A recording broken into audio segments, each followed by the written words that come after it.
Okay, today I'm going to be teaching you about Joan of Arc. Joan of Arc was born into a peasant family in northeastern France in a village called Domremy. And it is thought that she was born on January 6th in 1412.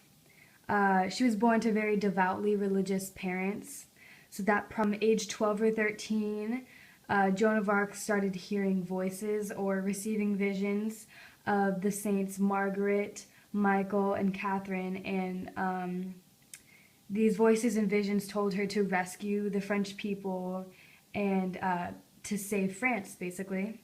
Specifically, the voices that Joan of Arc was hearing of the saints Margaret, Michael, and Catherine told her to lift the siege of Reims, which is the city that coronations were typically held in, and the Dauphin Charles needed to be coronated, especially because his father had died several years ago, and they had not had a chance yet because the city was held under siege by the English. It was a very tedious process for Joan of Arc to involve herself in the Hundred Years' War.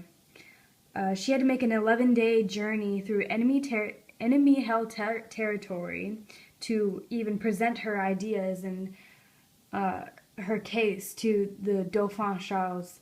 And the first time he dismissed her and rejected her ideas and everything and sent her home. And a year later she returned, and this time the Dauphin sent her to the city of Poitiers. And here there was a group of high-ranked clergy, including archbishops of Reims, which is a city that coronations were held in, the Inquisitor of Toulouse, several bishops, and many prominent theologians. And they said about Joan of Arc, "Nothing improper has been found in her, only humility, chastity, piety, propriety, and simplicity." So after this happened, she was approved for an army to accompany her to Orleans. During the Hundred Years' War, Joan of Arc was captured by the Duke of Burgundy. Burgundy was allied with England, and they were an enemy of France. They tried to brand her as a witch, but they had unsuccessful efforts, and even though they had 6 sessions of interrogations and questioned her relentlessly for months during her trial, they were not able to find anything to convict her of, and she constantly repeated to them that she was sent by God. Joan of Arc's trial may actually be the most interesting part of her life.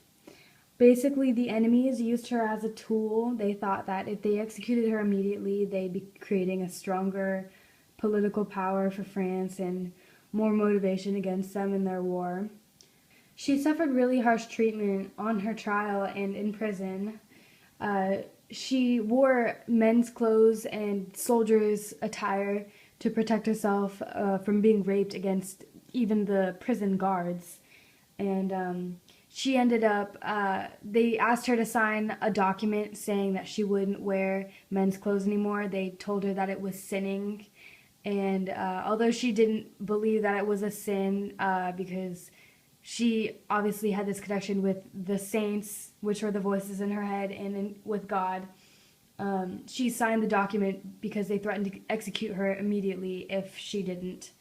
So she obliged, and she followed this rule for about a week, and then she put her soldier's clothes back on and told them that this was to protect her virginity, and this is what ended up resulting in her execution. But before she was executed, she, at the beginning of her trial, she swore to tell the truth about everything that they asked her, but she refused to talk about the new King Charles VII, who she helped to get coronated. During her trials, they started out with 70 charges, and they ended up dropping it to 12. Like I said earlier, they had unsuccessful efforts in convicting her of anything. Towards the end of her trial, they ended up saying that Joan, claiming to hear voices of saints and receive visions from God, was blasphemy, and that was what they convicted her of, and they ended up executing her by burning her at the stake on May 30th, 1431, when she was only 19 years old. It is cited that she prayed for God to forgive them for killing her for 30 minutes, and even the executioner said that she cried out Jesus 6 times loudly while she was being burned, and he also said that he was damned for putting such a holy person to death. Other people quoted was one of the judges who said, "I wish that my soul were where I wish this woman's soul is." And a man named John, a witness and a secretary to the King of England, said, "We are lost. We have burnt a saint." 500 years later, Joan of Arc is now considered a Roman Catholic saint. She is also nicknamed the Maid of Orleans, which derives from the nickname she gave herself, Joan the Maid, because she claims she didn't know her last name. Joan made a huge impact on French history and history around the world. Even though she never actually participated in combat in the war, she commanded her armies very well and led the French to many victories of battles, and helping King Charles VII to be coronated in Reims. I personally think that Joan of Arc is a woman who lived with her honor, and even though in modern days she may have been diagnosed with schizophrenia or another mental disorder, she was devoted to what she believed was right, and she died for it at a very young age, and I believe that she should be looked up to for her life.